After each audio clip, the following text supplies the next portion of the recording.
Hey everybody, welcome to Fact Milk. Today we're showing you 6 unusual lawsuits. Dr. Ira Gore vs. BMW. In 1990, Dr. Ira Gore bought a $40,000 BMW.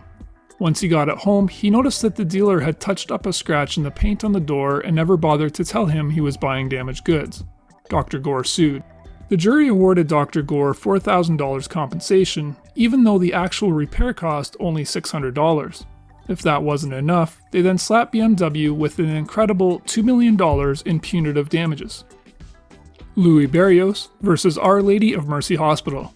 Mr. Berrios, a 32-year-old quadriplegic, went to the hospital complaining of stomach pains. The doctors took x-rays to determine the cause of his pain. Upon inspection of the x-rays, it appeared that there were bags of heroin in Mr. Berrios' stomach.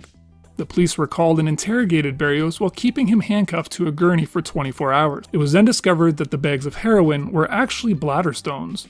Mr. Berrios, shamed, embarrassed, and extremely humiliated, sued the hospital for $14 million. Verdict unknown. Chad Gabriel DeCoven vs. Michigan Prison System. Mr. DeCoven, a convicted armed robber who goes by the name of Messiah God, sued the Michigan prison system, seeking damages that included tons of precious metals, thousands of trees, peace in Middle East, and the return of all U.S. military personnel to the United States within 90 days. The verdict? Case dismissed. The judge noted that all claims must be taken seriously, but ultimately dismissed the suit as frivolous. The judge said, Mr. DeCoven has no constitutional right to be treated as the Messiah God or any other holy, extraworldly, or supernatural being. Janet Weiss vs. Kmart. Ms. Weiss went shopping at Kmart for a blender. The blenders were stacked up on a high shelf just out of her reach. Weiss jumped up and grabbed the bottom box. When she yanked it out, the law of gravity took over and the 3 blenders on top came crashing down on her head. Claiming to be suffering from bilateral carpal tunnel syndrome, Weiss sued Kmart for negligently stacking the boxes so high on the upper shelf. After Weiss admitted on the stand that she knew the boxes would fall, it took the jury half an hour to find Kmart not guilty.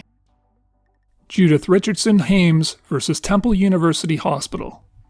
Ms. Hames claimed to have had psychic powers, until a CAT scan at the Philadelphia hospital destroyed her abilities.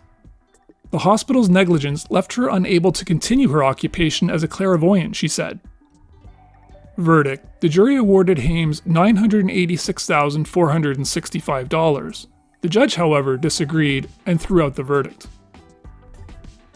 Jeffrey Strambovsky vs. Helen V. Ackley. Mr. Strambovsky bought Ms. Ackley's house in Nyack, New York for $650,000. When he later found out that the house was haunted, he sued Ackley for failing to disclose the presence of poltergeists. Verdict: guilty. Ackley made the mistake of bragging to friends for years that the place was haunted. Ackley was even interviewed by Reader's Digest magazine for an article on haunted houses. The judge found that Ackley should have told Strambovsky everything about the house, including the existence of poltergeists. This would mean that she had actually broken the law because she did not leave the house vacant. If you like this video, please give us a like and subscribe for more interesting facts and top list videos.